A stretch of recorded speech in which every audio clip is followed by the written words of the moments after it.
salam sejahtera bagi kita semua. Shalom, Om Swastiastu, Namo Buddhaya, salam kebajikan.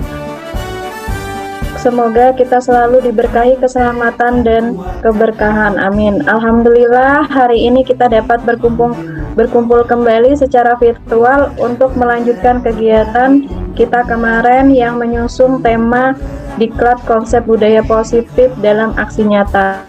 Kemarin kita sudah mendapatkan banyak ilmu dari pemapar materi dari 3 narasumber yang hebat sekali ya Bapak Ibu. Nah, pada hari ini insya Allah juga akan banyak ilmu yang kita dapat dari pemaparan materi pada sesi ketiga. Untuk itu, tanpa memperpanjang waktu, langsung saja kita masuki acara inti, yaitu pemaparan materi ketiga oleh narasumber sekaligus diskusi dan tanya jawab. Kegiatan akan dipandu langsung oleh Ibu Suhartina selaku moderator. Kepada Ibu Suhartina, silakan. Ibu Suhartina, apakah sudah siap Ibu? Ya Bu, siap Bu. Suara saya terdengar? Sangat jelas, terdengar. Sangat jelas Bu. Oke, silakan Ibu. Terima kasih Bu Yuni. Assalamualaikum warahmatullahi wabarakatuh. Selamat pagi, salam sejahtera untuk kita semua. Selamat pagi saya ucapkan kepada seluruh peserta, Bapak Ibu Guru peserta Diklat Budaya Positif dalam Aksi Nyata.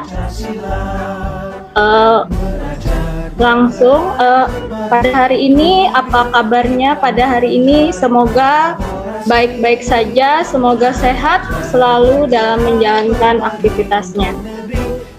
Baik, pada hari ini materi kita yang ketiga yaitu manajemen perubahan, pendekatan inquiry apresiatif dan model manajemen bagja yang akan disampaikan oleh Ibu Etri Mianti. Etri Mianti ya Bu. Selamat pagi Ibu Etri. Selamat pagi Ibu Suhartina. Ya. Nah, ini sedikit saya akan tampilkan profil dari Ibu Etri ya.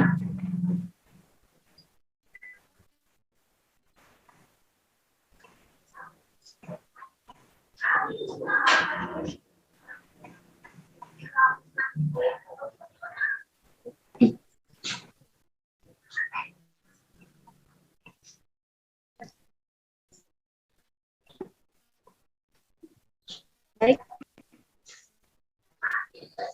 Narasumber kita hari ini ada salah satu juga calon guru penggerak angkatan 4 yaitu Ibu Etri Mianti SPD atau Ibu Etri. Tempat tanggal lahir Tewa 2 Januari 1987 dari SDN 4 Panarung. Jabatan sebagai guru PJOK, riwayat sekolah di SDN Lamunti 3 Mantangai, SLTP 7 Selat Kuala Kapuas, SMKN 1 Kuala Kapuas, dan D2 FKIP Universitas Palangkaraya, dan S1 PJKR ya Bu, FKIP Universitas Palangkaraya. Ini tadi narasumber kita pada materi pertama, Ibu Etri. Baik, langsung saja saya serahkan kepada Ibu Etri untuk menyampaikan materi kita pada hari ini. Baik, terima kasih Ibu Suhartina yang cantik jelita. Selamat pagi Bapak, Ibu, rekan-rekan guru hebat sekalian. Saya belum mendengar suaranya. Sekali lagi, selamat pagi Bapak Ibu guru. Pagi Bu. Apa kabarnya hari ini? Sehat, baik. Alhamdulillah sehat semua ya. Selamat pagi Bu. Saya mohon maaf karena sebenarnya seharusnya kemarin saya menyampaikan materi tapi dialihkan karena hari ini karena ternyata kemarin suara saya berubah jadi sedikit seksi seperti itu. Jadi saya takutnya Bapak Ibu akan kabur mendengar suara saya. Baik, sebelum kita memulai aktivitas kita pada pagi hari ini, saya minta kita berdoa dulu menurut agama dan kepercayaan kita masing-masing. Berdoa mulai.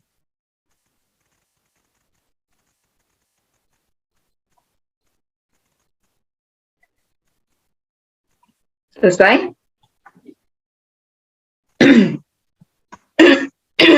Maaf ya Bapak Ibu, saya lagi batuk masalahnya. Saya izin share screen.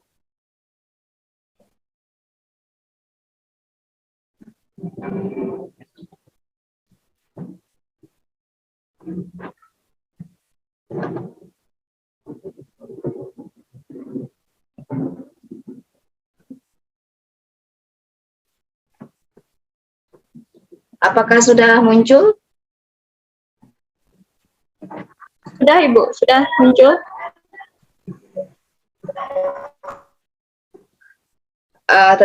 Sekali lagi perkenalkan saya, nama saya Etri Mianti, saya guru PJOK dari SDN 4 Panarung Kota Palangkaraya. Saya adalah calon guru penggerak angkatan 4 Kota Palangkaraya. Waktu kita masih kecil, orang sering bertanya kepada kita, kalau besar nanti mau jadi apa? Atau apa cita-citamu kalau besar nanti? Saya boleh minta Bapak Ibu boleh tulis di kolom chat apa cita-cita Bapak Ibu waktu masih kecil. Saya tunggu ya 2 menit.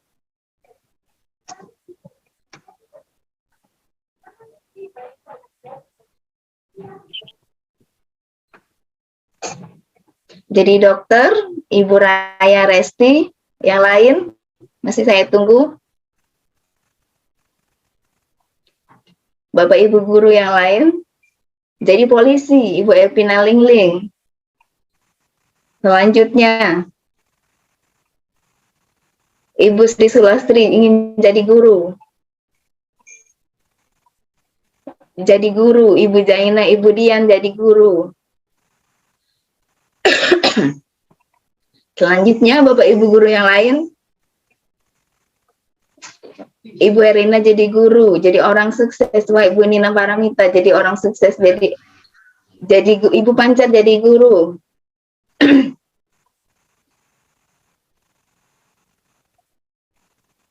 Selanjutnya, siapa tahu ada yang mau jadi presiden seperti itu. Ada yang mau jadi gubernur.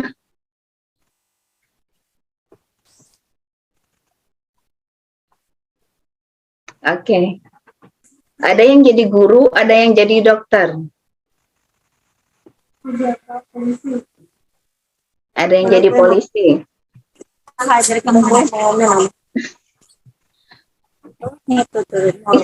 Di sini kita baca. Ada yang sesuai, ada yang tidak. Ada yang benar-benar tercapai jadi guru. Ada yang cita-citanya jadi dokter, tapi ternyata jadi guru. Ibu Resti Yaya, saya boleh minta on kamera, Bu? Bisa nggak, Bu? Ibu Resti Yaya. Iya, yang masuk ke pendidikan ini kan banyak anak ada di sini, sertifikasi sudah ada di sini. Ibu Resti Yaya, apa bisa on kamera sebentar, Bu? Rumah, ini sertifikasinya. Nggak ada ya?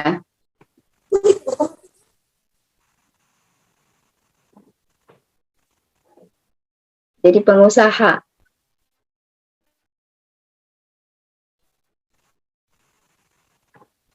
Ya, kamera sebentar nggak, Bu? Halo, Ibu Erpina Lingling. Apakah ada di tempat? Baik, sepertinya tidak ada ya. Mungkin sedang mengajar. Baik, Bapak Ibu. Itu ada yang di on kamera, Bu, ada Ibu Pancar. Ibu Pancar. Ya. Ibu Pancar. Ya, ada. Ada on Halo, kamera Ibu. Halo, Ibu Pancar. Ibu. Iya, Bu. Ibu Pancar cita-citanya jadi guru ya, Bu? Iya. Harapannya tercapai, tentu saja Ibu senang ya. Bagaimana perasaan yang Ibu boleh gambarkan? Oh iya. Perasaan saya ya sangat bangga ya menjadi guru ya, karena cita-cita saya dari kecil, karena saya termotivasi oleh guru saya waktu saya SD ya. Saya lihat beliau waktu mengajar kami ya dengan sabar ya, dengan hati yang ikhlas ya, dan saya kepengen ya seperti dia, dan puji Tuhan juga bisa tercapai. Dan sekarang ya ibaratnya walaupun ya guru itu dipandang sebelah mata ya oleh sebagian orang ya, tidak semua, tapi ya saya bangga ya menjadi guru ya. Berarti inspirasinya dari guru SD ya, Bu ya? Luar Iya. biasa guru SD. Tepuk tangan dulu untuk Iya. Mantap. Maju terus buat guru penggerak ya. guru Saya SD. bangga juga ya ada guru-guru penggerak yang ada sekarang ya. Seperti Terima kasih banyak, Ibu Pina. Iya, terima kasih banyak, Bu. Iya. Iya, saya sebenarnya mencari satu yang cita-citanya sesuai, satu yang tidak sesuai. Jadi saya seperti tadi Ibu Resti katanya mau jadi dokter, tiba-tiba menjadi Ibu Erpi. guru, atau Ibu Erpina Lingling on kamera nggak? Ya, on tadi. Silakan Ibu. Ibu Erpina Lingling.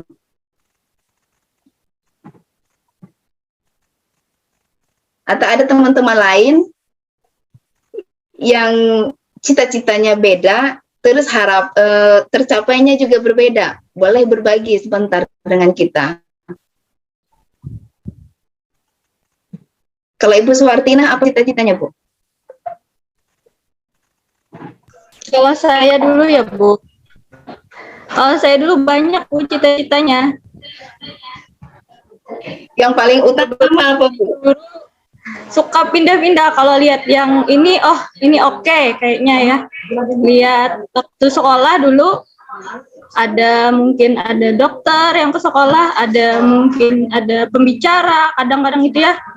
Kalau kita di sekolah, jadi kadang-kadang berpikir, oh saya ingin jadi ini nih, saya ingin jadi dokter nih, saya ingin jadi dosen. Waktu itu juga sering lihat orang punya usaha, jadi pengen jadi pengusaha waktu itu. Bisa jadi semuanya nih nanti. Gak konsisten waktu itu dulu. Tiba-tiba ketika Ibu Suhartina menjadi guru nih, apa perasaannya? Waktu itu apa ya? Waktu kita kan kalau jadi guru ambil sekolah ya, sekolah guru, pendidikan guru pastinya ya.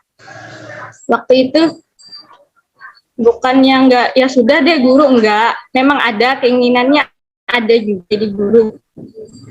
Jadi ya senang juga, tercapai juga jadi guru. Ya, baik. Terima kasih Bu Suhartina. Baik Bapak Ibu guru, terkadang berbicara visi, di sini kita berbicara visi dulu. Berbicara visi, tidak semua hal itu bisa tercapai sesuai target seperti itu. Ada visi yang mungkin hanya berjalan setengah target, ada juga yang bisa berhasil kita raih 100% tercapai. Tetapi dalam perjalanannya, dalam prosesnya, mungkin ada kendala-kendala atau ada halangan-halangan yang mungkin kita alami. Di sini kita akan berbicara tujuan awal kita menjadi guru apa? Apakah karena pekerjaan? Apakah karena kesejahteraan?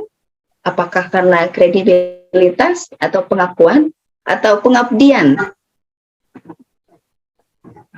Kadang-kadang orang ketika berbicara jadi guru, oh karena tunjangannya besar, atau karena ingin mendapatkan pengakuan seperti itu. Apalagi kalau statusnya ASN.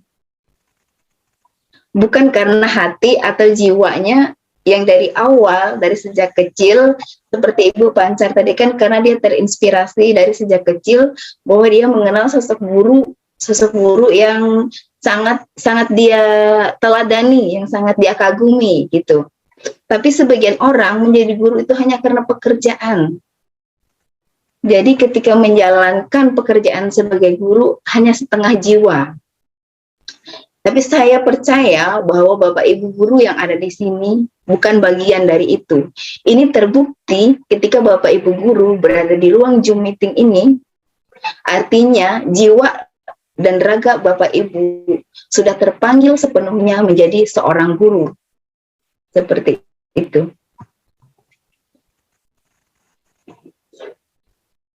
Jadi disinilah letak tujuan kita menjadi seorang guru adalah sebagai pengabdian. Kenapa kita mau mengabdi? Kenapa kita mau menjadi guru? Agar hidup kita bisa memberi manfaat bagi orang lain. Itu adalah visi dalam hidup kita. Visi kita bisa memberi manfaat bagi orang lain. Dengan apa yang sudah kita peroleh, baik itu yang kita peroleh selama kita di perkuliahan, baik yang kita peroleh selama pengalaman kita menjadi guru, pengalaman kita di luar konteks perkuliahan, itu bisa kita bagi bersama orang lain.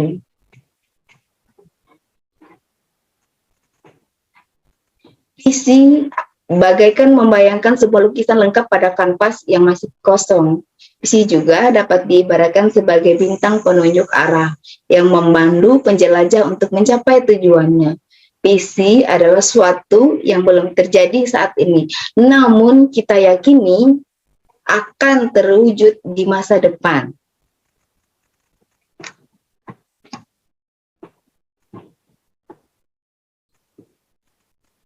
Visi adalah pernyataan yang mendefinisikan sesuatu yang ingin dicapai oleh seseorang atau sekelompok orang atau organisasi di masa yang akan datang.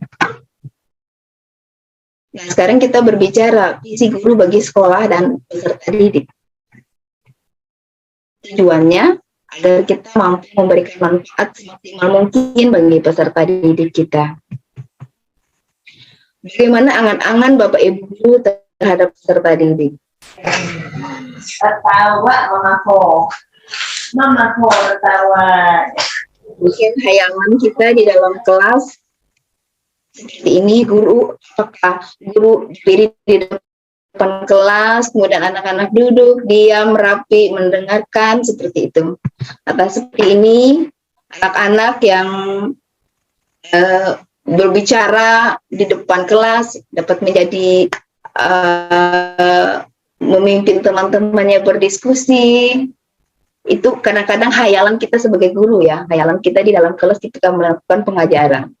Namun kenyataannya kadang-kadang itu bisa jadi seperti ini, tidak sesuai dengan harapan kita. Kenapa bisa jadi seperti ini? Karena di dalam kelas itu ada banyak karakter anak-anak, ada yang cengeng, ada yang suka marah-marah, cuek, ada yang seenaknya, ada yang suka ganggu teman. Nah, disinilah tantangan kita sebagai guru, bagaimana kita bisa menguasai anak-anak ini, supaya ketika perbedaan-perbedaan itu muncul di dalam kelas, dapat kita kondisikan, dapat kita kendalikan, agar tujuan pembelajaran kita bisa tercapai. Mungkin ada dari Bapak Ibu guru yang kalau mengajar itu seperti ini. Bisa jadi ya. Karena saya juga merasa dulu saya rasanya seperti ini. Saat ini kita akan mencoba membayangkan tanggung jawab kita sebagai seorang guru. Tanggung jawab sebagai seorang guru yang pertama, kita harus dapat mengembangkan diri kita dan orang lain. Tidak usah jauh-jauh, mengembangkan diri saja dulu.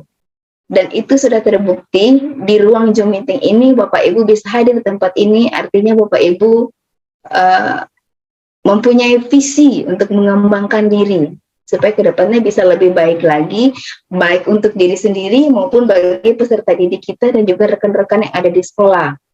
Mengembangkan orang lain, mengembangkan orang lain itu nggak usah jauh, peserta didik kita aja dulu yang kita kembangkan, seperti itu. Kemudian yang kedua, dapat memimpin pembelajaran. Memimpin pembelajaran memang hal yang kita lakukan selalu memimpin pembelajaran otomatis karena kita adalah guru. Tapi di sini yang kita bicarakan adalah bagaimana kita dapat memimpin pembelajaran itu yang membuat anak-anak itu merasa tidak dikekang, merasa tidak terkungkung, harus menuruti aturan-aturan yang dari guru. Duduk, diam, dengar, jelaskan. Duduk, diam, dengar, ibu akan jelaskan, seperti itu. Kemudian yang ketiga, dapat memimpin manajemen sekolah. Dapat memimpin manajemen sekolah ini karena kita guru-guru, tidak selamanya kita menjadi guru. Ada saatnya, ada waktunya, kita akan menjadi pemimpin di suatu sekolah. Dan ada saatnya, ada waktunya kita akan menjadi pemimpin dalam suatu organisasi. Jadi manajemen sekolah ini harus kita kuasai. Kemudian yang keempat, memimpin pengembangan sekolah. Pengembangan sekolah itu tidak usah jauh-jauh, kita bicara yang muluk-muluk.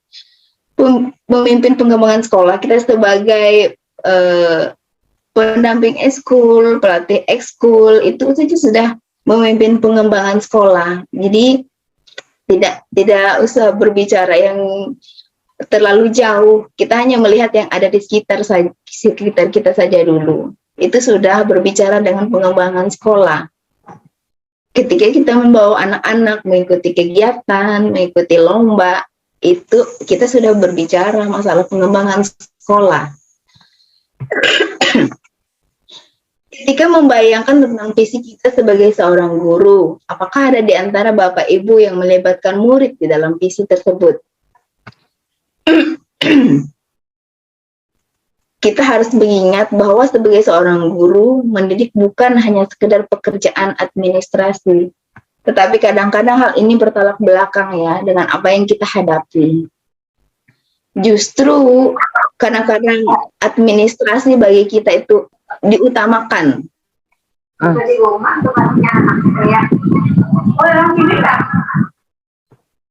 Tidak ada administrasi, tunjangan tidak cair. Target pekerjaan kita bukan sebuah dokumen kertas saja. Mendidik juga tidak hanya berbicara tentang waktu sekarang. Sasaran pekerjaan kita adalah seorang manusia. Target pekerjaan kita adalah pertumbuhan seorang manusia. Sedangkan hasilnya baru akan kita lihat saat manusia itu berkarya di masa depan nanti. Oleh karena itu, memiliki visi tentang pertumbuhan murid menjadi hal yang sangat penting bagi seorang guru. Ketika kita berbicara belajar, mengajar, kadang-kadang nggak usah orang, kita sendiri, saya aja dulu. Kita aja dulu, waktu kecil kita bingung, untuk apa kita belajar berhitung, untuk apa kita belajar membaca, untuk apa belajar fisika, biologi, untuk apa kita harus dihadapkan dengan semua rumus-rumus itu. Waktu SMP, kita akan belajar, untuk apa belajar sejarah, untuk apa belajar geografi. Rasanya itu, kalau kita pikir itu nggak penting buat hidup kita. Tapi ketika kita berbicara sekarang, semua itu menjadi penting. Itulah kenapa semua hal diajarkan waktu kita masih kecil. Karena tujuannya bukan waktu kita di saat itu, tapi jauh ke depan nanti. Seperti sekarang. Itu ternyata sangat bermanfaat. Apa yang kita sudah pelajari waktu kita masih kecil, waktu kita masih sekolah, itu sangat berguna di masa sekarang, di saat kita sudah terjun di dunia kemasyarakatan, saat kita sudah terjun di dunia pekerjaan. Menjadikan sekolah sebagai rumah yang aman, nyaman, dan bermakna bagi murid, sepertinya sudah menjadi hal yang umum diinginkan semua pihak. Mungkin saja sebagian dari Bapak Ibu juga menuliskan mimpi itu dalam gambaran visi. Namun dalam prakteknya kalimat tersebut bukan kalimat yang mudah untuk diwujudkan.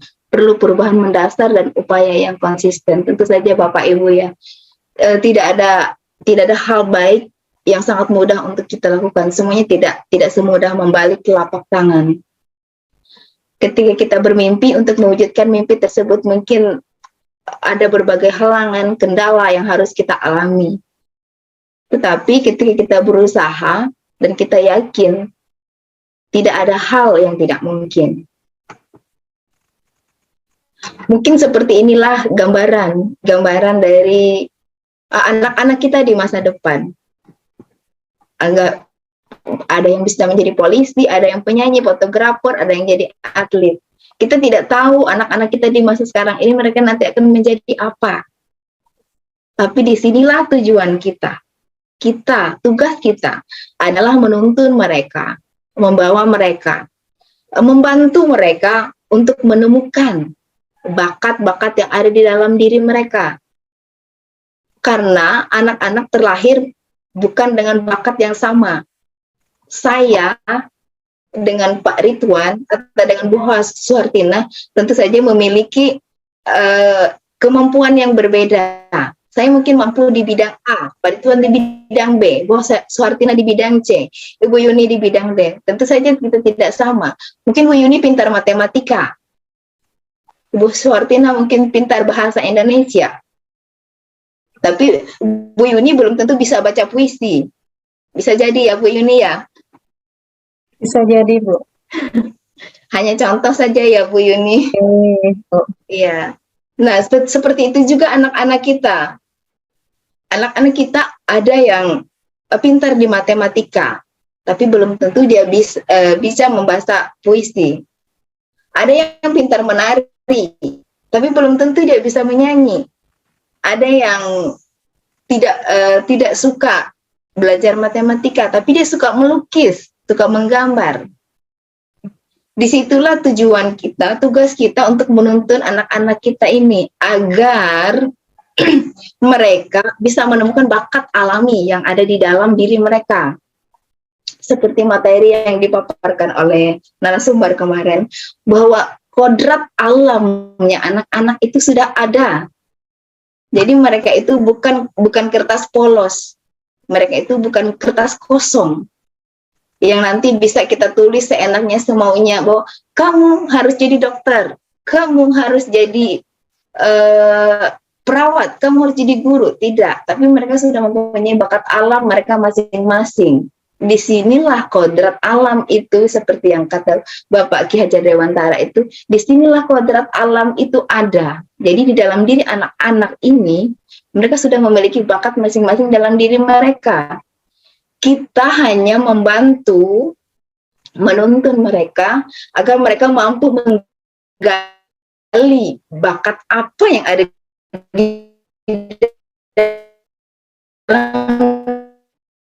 diri mereka, supaya itu saat terjun di masyarakat mereka sudah siap dengan bakat mereka yang sudah terasah dengan baik berkat tuntunan dari Bapak dan Ibu guru.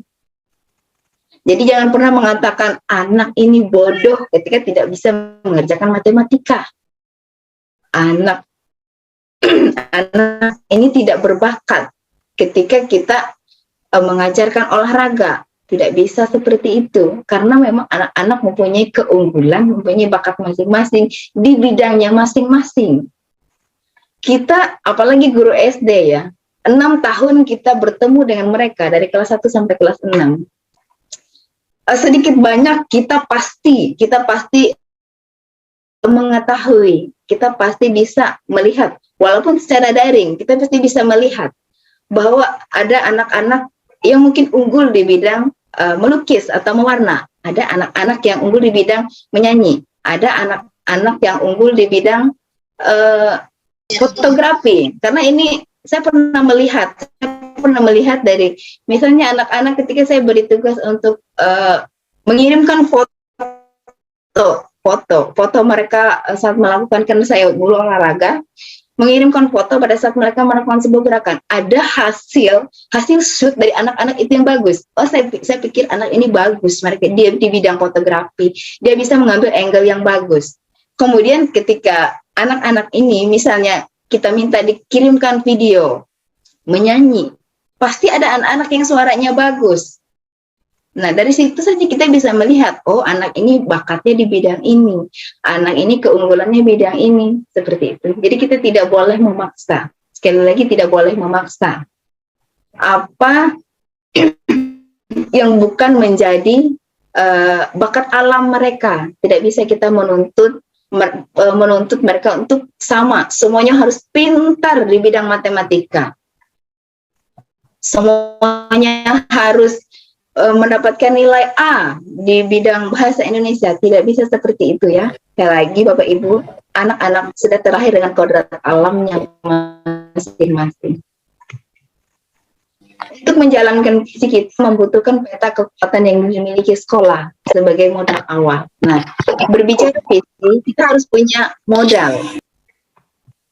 Tapi sesungguhnya modal itu sudah ada pada diri kita, sudah ada di sekitar kita, sudah ada di sekolah kita. Saya yakin itu pasti sudah ada. Kenapa kita harus mengetahui peta kekuatan? Yang pertama, untuk mengetahui siapa yang bisa kita ajak bekerja sama untuk mewujudkan visi tadi. Yang kedua, untuk mengetahui sumber daya yang bisa dimanfaatkan. Dan yang ketiga, untuk mengetahui peran dan manfaat yang bisa kita manfaatkan. Aset sekolah, ada sumber daya manusia, ada fisiknya, ada alamnya, ada finansialnya. Tentu saja semua sekolah punya aset ini. Sumber daya manusianya, yaitu peserta didiknya, gurunya, kepala sekolahnya, kemudian tempat ibadahnya, kemudian untuk alamnya, alam sekitar, kemudian finansial. Tentu saja semua sekolah, saya yakin bahwa semua sekolah itu punya dana. Siswa itu menjadi kekuatan utama kita sebagai guru dalam menjalankan visi baik itu tadi. Di mana siswa yang banyak di sekolah itu, seperti yang saya ungkapkan tadi, bahwa siswa itu mempunyai banyak bakat. Dari banyak siswa yang ada di sekolah kita itu ada banyak bakat di sana. Ada banyak bakat yang terpendam, yang tugas kita sebagai guru untuk menggali itu.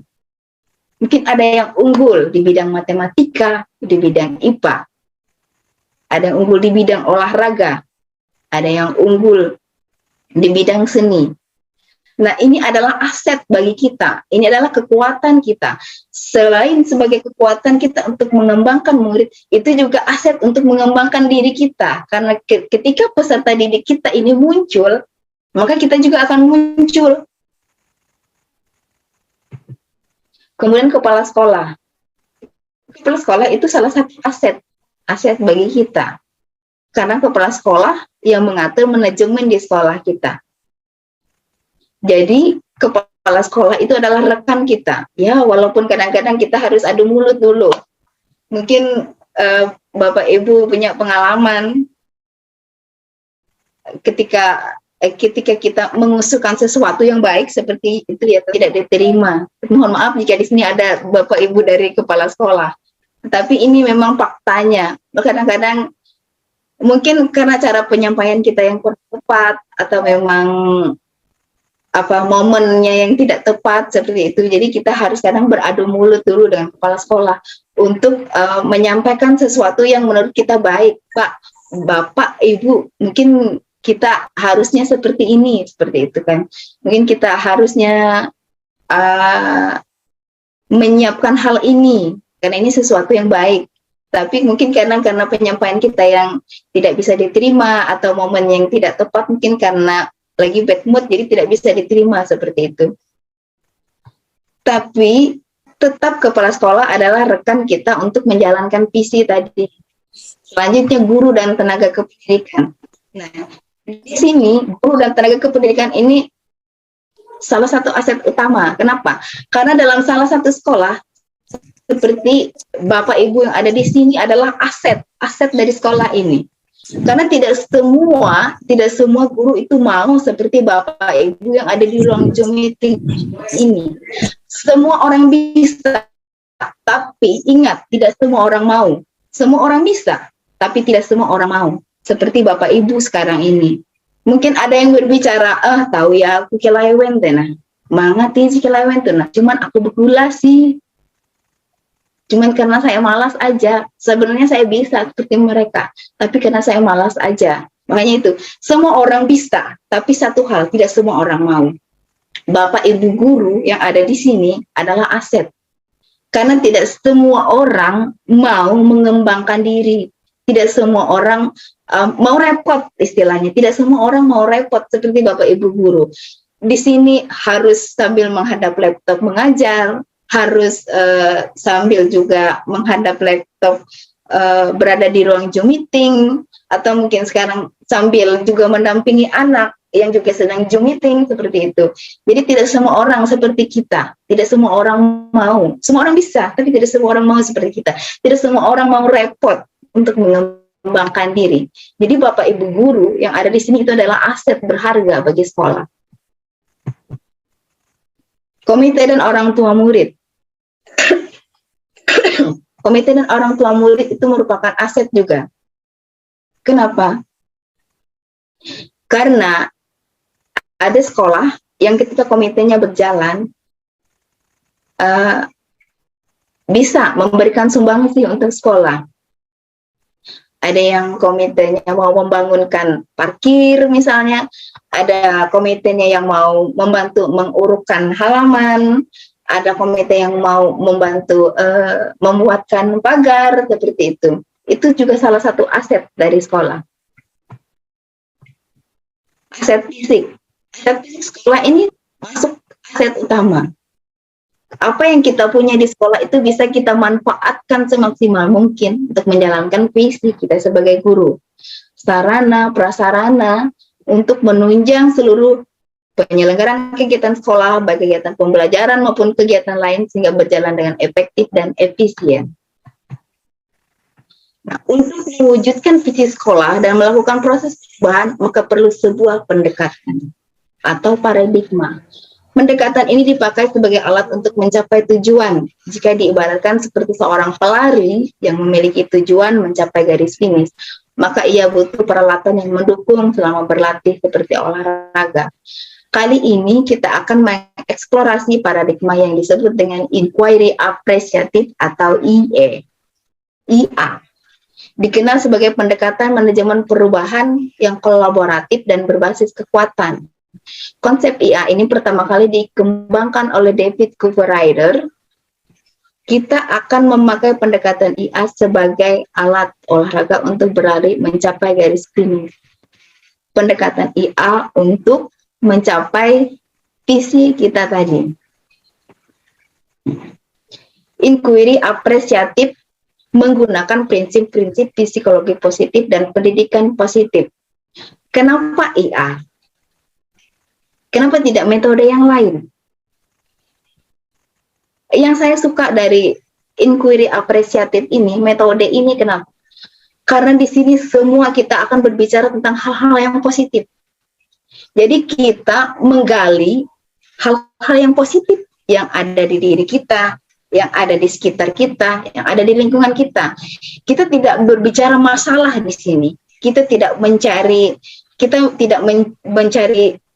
salahnya, kita tidak mencari permasalahannya, tetapi di sini kita berbicara apa yang sudah kita capai, apa yang sudah kita capai, hal-hal positif apa yang harus kita pertahankan. Jadi di sini kita membicarakan semua hal-hal baik. Setelah saya membandingkan dengan beberapa metode yang lain, kalau beberapa metode yang lain itu masih berbicara mencari permasalahan, mencari akar masalah. Tapi di sini kita sudah berbicara semua hal-hal yang sudah kita capai, semua hal-hal yang sudah kita miliki. Jadi di sini semuanya yang dibicarakan menggunakan prinsip-prinsip psikologi positif dan pendidikan positif. Inquiry apresiatif atau paradigma model manajemen perubahan, paradigma berbasis kekuatan dijalankan dengan suasana yang positif dan apresiatif. Ini yang saya suka dari metode ini, karena semua hal yang berbau positif. Jadi kita tidak perlu mencari salahnya di mana, karena mencari kesalahan itu mudah, sangat mudah. Melihat kesalahan orang lain itu lebih gampang daripada melihat kesalahan kita sendiri. Makanya di sini kenapa inquiry apresiatif ini dipakai di program guru penggerak. Karena di sini yang dicari adalah semua hal baiknya. Kita tidak mencari salahnya, tapi semua hal baik yang sudah kita dapat, semua hal baik yang sudah kita miliki. Yang ini yang akan kita kembangkan. Inquiry apresiatif paradigma berbasis kekuatan yang dijalankan dalam garis yang positif, menggunakan prinsip-prinsip psikologi positif dan pendidikan positif, berbasis kolaboratif dan penguatan potensi yang dimiliki. Nah, berbasis kolaboratif artinya, berbasis kolaboratif itu berbasis kerjasama, kerjasama semua elemen yang ada di sekolah itu tadi. Itulah kenapa, apa hubungannya di awal tadi saya menjelaskan kenapa kita harus mengetahui peta kekuatan aset di sekolah itu. Karena di sini dia akan dipakai di dalam pendekatan berbasis kolaboratif ini. Semua elemen yang ada di sekolah itu nanti akan terpakai, mulai dari peserta didik, dari guru dan tenaga kependidikan, kepala sekolah, kemudian aset-aset yang ada di sekolah, aset fisik sekolah, alam dan sekitar, komite dan sebagainya itu akan terpakai di sini karena ini berbasis kolaboratif dan penguatan potensi. Artinya semua hal yang sudah kita miliki itu akan kita kembangkan lagi. Nah, di dalam bahasa Indonesia, inquiry apresiatif ini tadi lalu diterjemahkanlah menjadi bagja. Bagja ini kalau dalam bahasa Sundanya artinya bahagia. Tapi sebenarnya ini adalah akronim. Bagja ini adalah akronim atau singkatan dari 5 langkah yang dipakai dalam metode inquiry apresiatif ini tadi. Apa saja 5 langkah tersebut? Nah, ini dia tahapan-tahapan dari inquiry apresiatif model bagja. Yang pertama adalah kita membuat pertanyaan. Kemudian kita mengambil pelajaran. Kemudian G-nya gali mimpi. Kemudian J jabarkan rencana. Kemudian A, atur eksekusi. Apa sih buat pertanyaan? Di tahap ini kita merumuskan pertanyaan sebagai penentu arah penelusuran terkait perubahan apa yang diinginkan atau apa yang diimpikan. Nah, di sini kita berbicara. Ketika tadi kita sudah berbicara visi, di awal kita sudah berbicara visi atau mimpi kita sebagai seorang guru. Maka untuk mewujudkan visi kita menggunakan metode inquiry apresiatif ini tadi. Jadi di sini tahapan-tahapannya bagaimana kita mewujudkan visi kita tadi. Yang pertama kita buat pertanyaan. Untuk merumuskan pertanyaan ini sebagai penentu arah nanti yang mau kita capai itu apa? Yang mau kita kembangkan itu apa? Yang ingin kita wujudkan itu apa? Di sini buat pertanyaan untuk menentukan arah. Contohnya bagaimana meningkatkan pencapaian murid di semua tingkatan kelas, atau bagaimana membiasakan penumbuhan karakter baik di sekolah secara hemat biaya. Bagaimana meningkatkan keterlibatan murid dengan cara dan ragam yang berbeda. Itu contoh pertanyaan yang kita buat di tahap yang pertama tadi. Kemudian ambil pelajaran. Pada tahapan ini kita mengumpulkan berbagai pengalaman positif yang dicapai di sekolah. Pengalaman positif itu banyak hal. Misalnya kita pernah melakukan gotong royong, kita pernah melakukan kerjasama untuk mencapai akreditasi sekolah, kita pernah bersama-sama misalnya mempersiapkan hari besar agama. Itu semua hal-hal positif yang kita miliki di sekolah. Kita bersama-sama mempersiapkan mungkin ada acara atau apa seperti peringatan di sekolah, seperti itu peringatan 17 Agustus atau apa di sekolah itu merupakan hal positif yang sudah ada di sekolah kita. Nah, kemudian pelajaran itu kita ambil pelajaran dari hal-hal tersebut untuk kita kembangkan lagi, untuk kita tingkatkan lagi. Mungkin ada yang harus kita tambahkan lagi.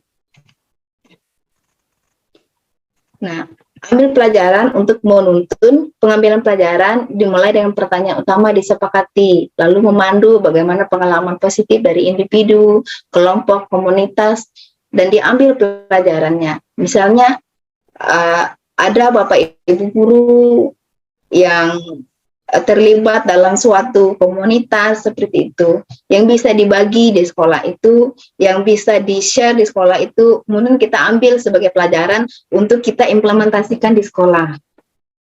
Selanjutnya gali mimpi. Pada tahapan ini kita dapat menyusun narasi tentang kondisi ideal apa yang diimpikan dan diharapkan terjadi di sekolah. Disinilah visi benar-benar dirumuskan dengan jelas. Seperti apa orang-orang yang terlibat di dalamnya, bertindak, berpikir, dan merasa. Lalu bagaimana penampakan lingkungannya secara fisik. Apakah kebiasaan-kebiasaan baru yang kita bayangkan akan terjadi. Di sini kita mencoba untuk membayangkan.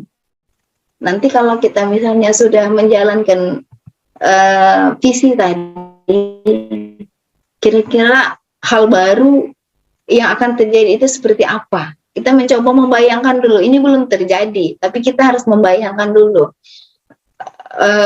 apa yang akan terjadi ketika kita mencoba untuk menjalankan visi ini tadi. Kemudian sumber daya apa yang kita bayangkan akan tersedia. Sumber daya apa? Seperti tadi ya, seperti guru-guru, kemudian aset-aset yang di sekolah, mungkin akan ada yang ditambahkan dari gali mimpi ini tadi. Oh, kita kurangnya ini loh di sekolah kita. Jika kita maunya seperti ini, kita kurangnya ini.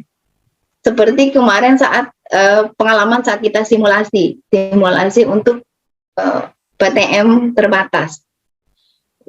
Kita akan melakukan PTM. Yang dituntut harus disediakan ini, dan ini. Lalu kita mulai berpikir, mulai kita membayangkan, oh ternyata kita kurangnya ini loh, kita itu kurangnya termogan, kita itu kurangnya tempat cuci tangan, kita itu kurangnya persediaan masker. Nah, itu contoh kita membayangkan apa yang akan kita siapkan, apa yang akan kita sediakan, apa yang sudah tersedia dan apa yang perlu ditambahkan. Kemudian jabarkan rencana.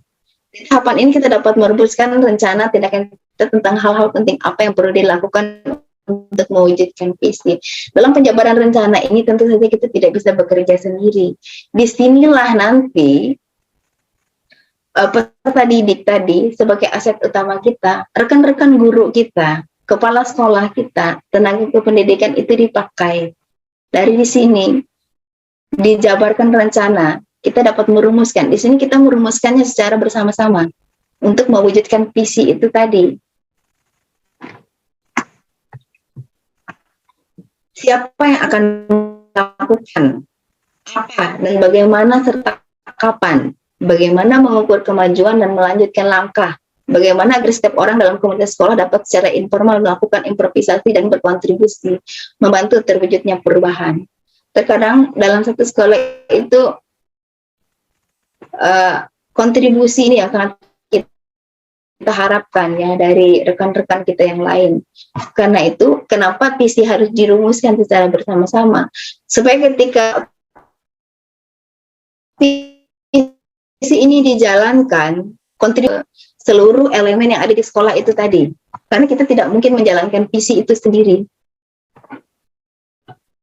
Kemudian selanjutnya atur eksekusi. Di bagian ini Anda akan memutuskan langkah-langkah yang akan diambil.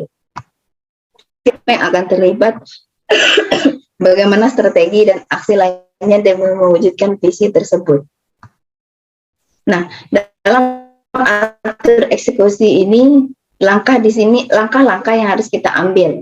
Di sini kita mengatur bagaimana cara kita mewujudkan dari visi yang sudah kita tetapkan di awal tadi. Siapa yang akan terlibat untuk mewujudkan rencana? Bagaimana mereka mengkomunikasikan dan melaporkan kemajuan kepada siapa? Siapa yang bertanggung jawab? Yang segera akan menindaklanjuti, memberi umpan balik suatu laporan. Siapa yang akan memonitor batas waktu? Di sini kita bisa mengaturnya. Makanya kenapa kita harus melibatkan semua elemen yang ada di sekolah? Karena di sini tadi Di sini semuanya akan bergerak, dari peserta didik, dari guru dan tenaga kependidikan, kepala sekolah, komite, dan sebagainya. Nah, di sekolah, pendekatan IA dapat dimulai dengan satu, mengidentifikasikan hal-hal baik apa yang ada di sekolah, seperti yang di atas tadi. Lalu mencari bagaimana hal tersebut dapat kita pertahankan. Selanjutnya mencari bagaimana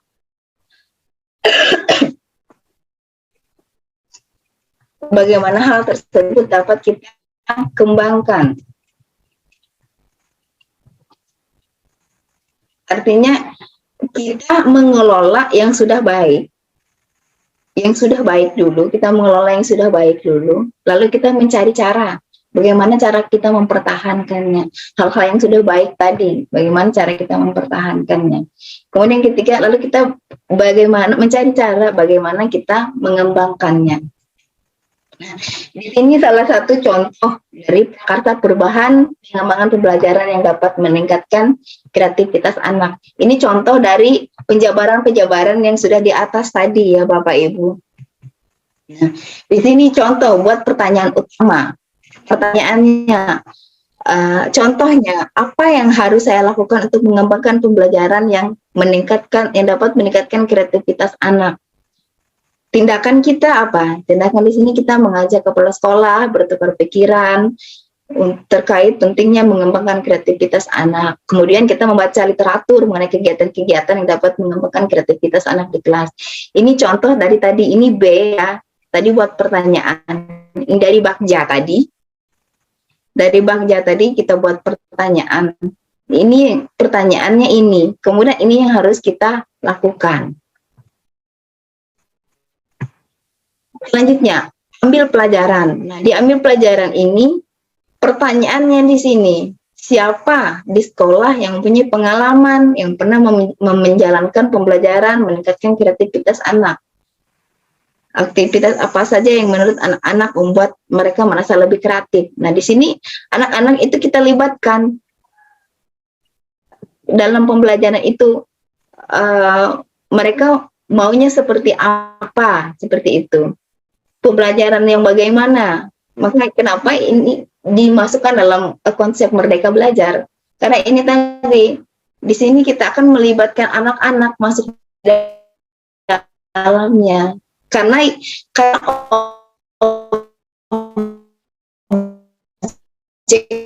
kita adalah anak-anak ini tadi. Ini tindakan kita apa? Mencari contoh nyata bagaimana pembelajaran dapat meningkatkan kreativitas anak-anak anak berjalan. Kemudian selanjutnya di G, gali mimpi. Gali mimpi menyusun deskripsi kolektif di mana inisiatif terwujud. Apakah kebiasaan-kebiasaan baru yang saya bayangkan terjadi? Nah, di sini kita menggali mimpi tadi, membuat pertanyaan. Nanti kira-kira jika itu sudah berjalan,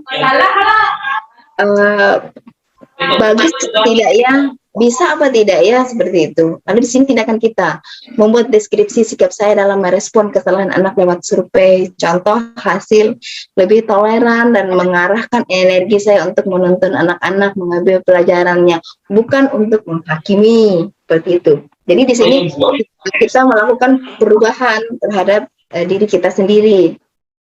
Mungkin kalau anak-anak biasanya kita marah, berarti mulai sekarang kita tidak boleh langsung marah seperti itu ya. Tetapi kita harus bisa mengkoreksi diri juga. Mungkin cara saya menyampaikannya terlalu tinggi buat anak-anak atau terlalu berat gitu.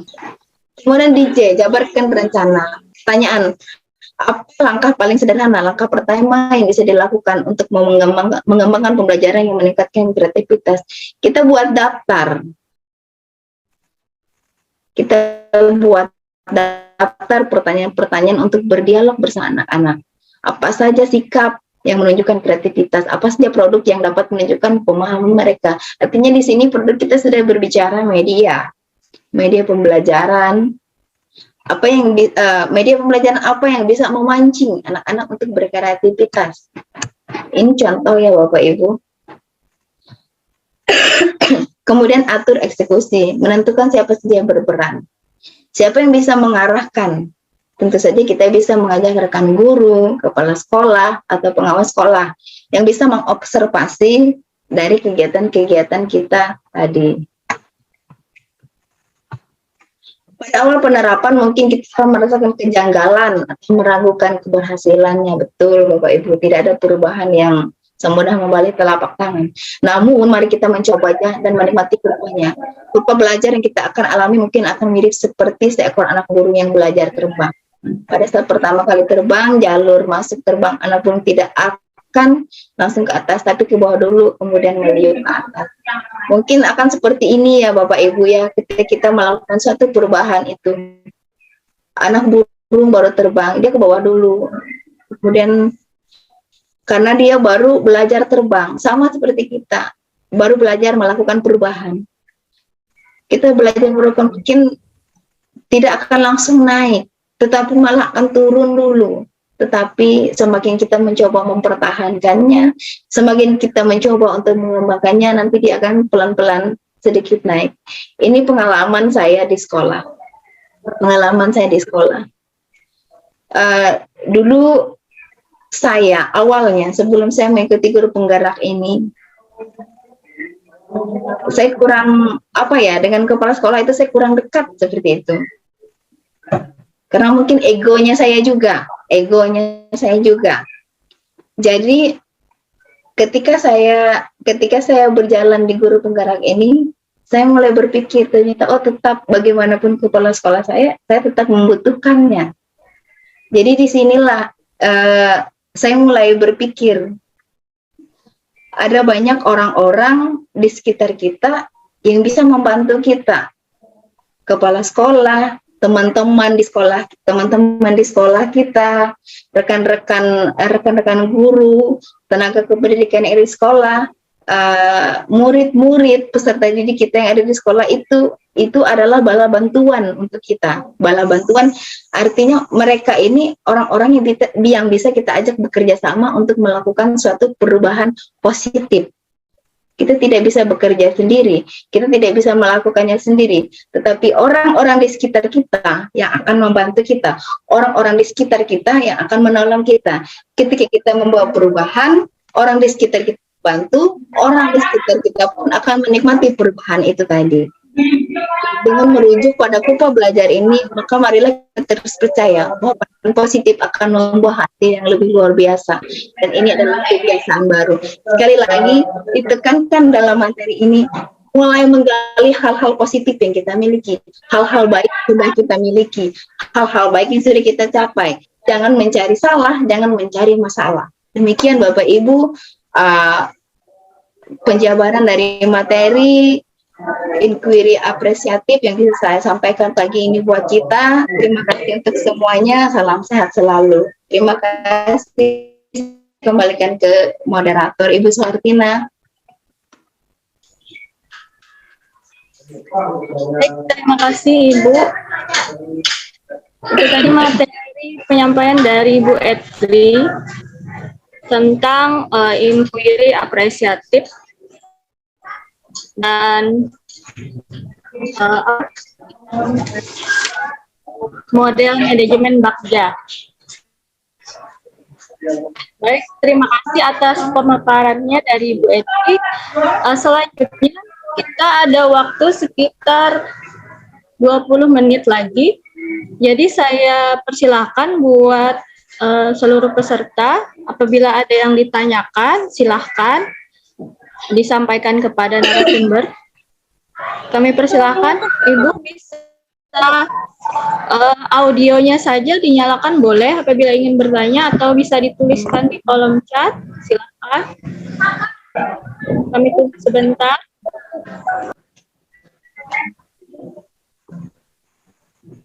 Ada Bapak Ibu peserta? Saya lihat dulu.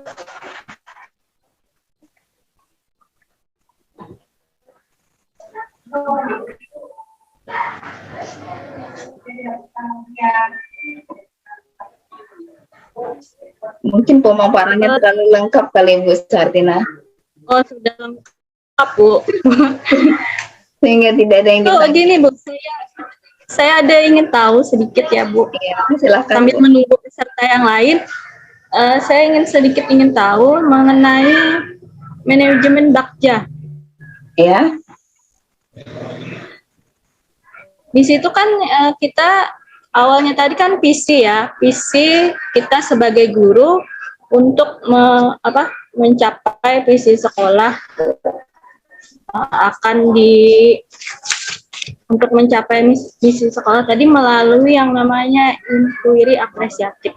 Nah, selanjutnya maka akan dilakukan atau dicapai melalui tahapan Bakja.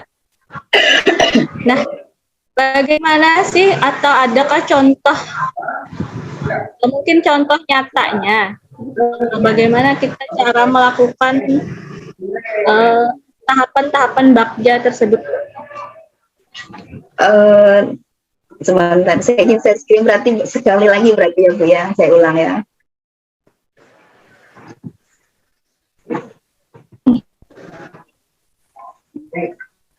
Sudah muncul? Ya Bu. Nah, ini tadi adalah prakarsa. Ini contoh tadi Ibu Suhartina. Mungkin saya bisa saya share nanti ya. Ini contoh dari penerapan tahapannya tadi. Nah, di sini sudah ada contohnya. Seperti tadi membuat pertanyaan utama. Ini contohnya apa yang harus saya lakukan untuk mengembangkan pembelajaran yang dapat meningkatkan kreativitas anak. Nah, di sini contoh tindakannya, mengajak kepala sekolah bertukar pikiran, atau mungkin kita mengajak rekan-rekan guru yang lain. Kemudian yang kedua membaca literatur, kegiatan-kegiatan yang dapat mengembangkan kreativitas anak. Kemudian selanjutnya, nah ini di sini A-nya kita ambil pertanyaan. Di sini tahapannya, kemudian ini tindakan yang kita ambil. Ini contoh tadi ya. Nah, kemudian yang ketiga ini G-nya, gali mimpi. Mimpi ini deskripsinya, menyusun deskripsi kolektif bila mana inisiatif terwujud, membayangkan dan mengambilkan masa depan. Kemudian pertanyaannya, ini kita buat pertanyaan. Apakah kebiasaan-kebiasaan baru yang saya bayangkan terjadi jika pembelajaran yang dapat meningkatkan kreativitas anak telah berjalan baik? Lalu tindakan kita di sini, ini tahapan tindakan kita. Kemudian di selanjutnya dijabarkan rencana. Di sini mengidentifikasi tindakan konkret yang diperlukan untuk menjalankan langkah-langkah kecil sederhana yang dapat dilakukan segera dan langkah berani terobosan yang akan memudahkan keseluruhan pencapaian. Apa langkah paling sederhana atau langkah awal yang kita lakukan untuk mengembangkan pembelajaran yang dapat meningkatkan kreativitas anak. Nah, di sini tindakan kita adalah membuat daftar pertanyaan. Apa saja sikap yang menunjukkan kreativitas, apa saja produk kita yang dapat menunjukkan pemahaman mereka yang kita bahas. Di sini atur seperti menentukan siapa yang berperan, dan siapa saja yang mengarah atau memantau. Di sini kita bisa minta tolong misalnya dengan kepala sekolah, atau yang paling gampang itu teman kerja aja. Yang paling gampang itu dalam penerapannya. Kalau misalnya rasanya agak sungkan kita dengan kepala sekolah, dengan rekan kerja aja. Dengan rekan kerja yang mungkin dekat dengan kita, atau misalnya kalau kayak kelas paralel itu kan 1A 1B, mungkin kita bisa ambil teman kita yang dari kelas yang 1B atau yang 1A-nya dari kelasnya. Jadi bisa kita minta tolong seperti itu untuk bekerja sama dengan kita dalam memantau atau mengarahkan kita. Ini nanti bisa saya share kok Bu. Nanti saya bagikan ini contohnya. Ya, mungkin itu seperti ini. Iya. Baik, selanjutnya mungkin ada yang sharing, Bu Yuni. Boleh Bu Tina? Oke, baik. Izin Bu Entri, ada sedikit pertanyaan nih yang sangat menarik tadi dari pemaparan Ibu. Apakah boleh mengajukan pertanyaan? Ya, silakan Bu. Baik. Terima kasih Bu. Tadi saya menyimak bahwa ada pemaparan Ibu mengenai visi guru penggerak tentang di dalam manajemen perubahan pendekatan inquiry apresiatif itu hanya menggali nilai-nilai positif baik bagi anak. Berarti tadi yang Ibu bilang menyisihkan hal-hal permasalahan itu disisihkan, tapi kita hanya menggali hal-hal positif terhadap perkembangan anak. Seperti itu kan, Bu? Eh, menggali, maksudnya di sini menggali hal-hal positif yang sudah kita miliki, Bu. Tidak hanya tentang anak. Jadi semua hal positif yang kita punya di sekolah itu yang kita kembangkan. Jadi tidak hanya dari sisi anak, tidak hanya dari sisi peserta didik, tapi dari semua, dari peserta didik kita, dari rekan-rekan guru, dari kepala sekolah kita, dari manajemen sekolah kita, aset ada yang ada di sekolah kita itu semua hal elemen yang ada di sekolah itu. Dan misalkan kita cuma menggali hal-hal positif, apakah kita menyisihkan masalah atau hal-hal yang buruk terhadap situasi yang ada di dalam pendekatan ini, Bu? Nah, dari hal-hal positif yang kita miliki ini tadi yang bisa artinya kita bukan kita menyisihkan, Bu, tapi kita menyelesaikan. Nah, kita menyelesaikan dengan cara menggunakan hal-hal positif itu tadi. Jadi kita tidak jadi dalam satu sekolah misalnya kita punya masalah nih, kita tidak perlu mencari si A yang salah, si B yang salah, si C yang salah. Kita tidak perlu seperti itu, tetapi kita akan menggunakan hal-hal positif yang ada di sekolah itu tadi, misalnya rekan guru atau misalnya bapak kepala sekolah atau peserta didik kita. Jadi semua hal yang kita punya itu kita manfaatkan untuk menyelesaikan masalah itu tadi tanpa menggali salahnya, tapi kita menyelesaikan dengan cara menyelesaikan masalah itu tadi dengan tanpa langsung mencari solusi, tanpa mencari kesalahan, seperti itu. Terima kasih, Bu. Berarti kita menginventarisir kendala yang muncul dan mencari solusi yang terbaik secara bersama-sama dan bermusyawarah. Jadi visi dan misi itu dapat terlaksana dengan baik, seperti itu, Bu. Iya, betul sekali, Bu Yuni. Terima kasih, Bu, penjelasannya. Iya, karena yang selama ini yang sering kita lakukan itu lebih suka mencari siapa yang salah. Nah, seperti itu kendalanya. Daripada mencari solusi, ya. Ya, jadi anggapannya kan seperti ini, visi itu dapat terlaksana dengan baik, kita mencari masalahnya dulu, kita selesaikan terlebih dahulu masalah tersebut. Biasa seperti itu di lapangan, Bu. Iya. Jadi kalimat yang tadi yang saya anggap itu bahwa kita gali nilai-nilai positifnya aja, tapi menyisihkan permasalahan tersebut atau hal-hal negatifnya, seperti itu saya menganggapnya tadi. Baik, terima kasih, Bu, penjelasannya. Sama-sama, Bu Yuni. Lanjut, Ibu Sartina, silakan. Halo. Ya. Sapu deh. Oh ya, oke. Silakan, Ibu Setiawati.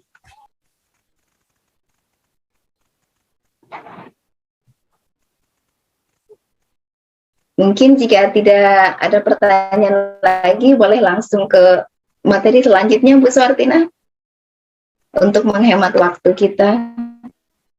Ini kayaknya Bu Sartina lagi gangguan ini, Bu.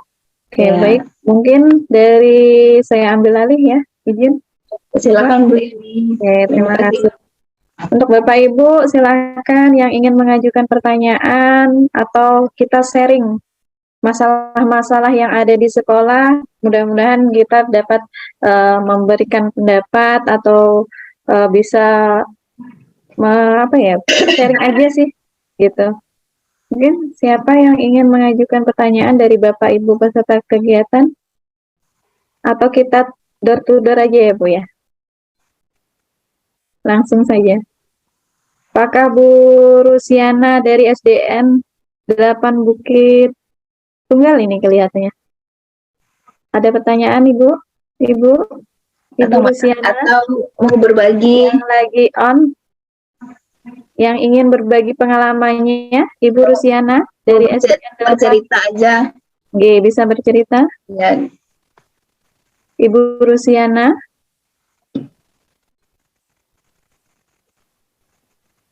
Ibu Rusiana yang lagi on kamera, apakah dapat sharing kepada kita?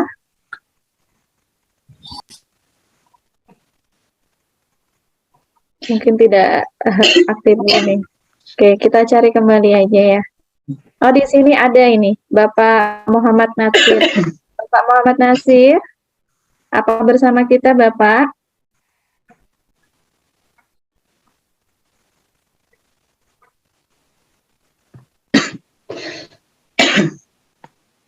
Kalau misalnya ada yang mau bertanya, boleh Bu Yuni nanti di kolom chat aja, nanti Oh, sama di pas ini langsung aja nanti saya jawab sama-sama aja. oke, terima kasih. Oke, kalau kita lanjutkan saja pada Bapak Ridwan Sidik. Bapak, apakah bersama kita, Bapak? Oke, bisa Bu Yuni. Kita Hati ya. Terima break kasih. 5 menit dulu ya. Untuk pemateri Ibu Entri, alhamdulillah sudah selesai, Pak, dan tidak ada pertanyaan dan sharing dari teman-teman atau rekan-rekan lainnya. Jadi, apakah bisa dilanjutkan untuk pemaparan materi selanjutnya oleh Bapak Ridwan Sidik? Bisa Bu, kita break 5 menit dulu. Nanti setelah itu kita Baik. langsung mulai lagi. Oke.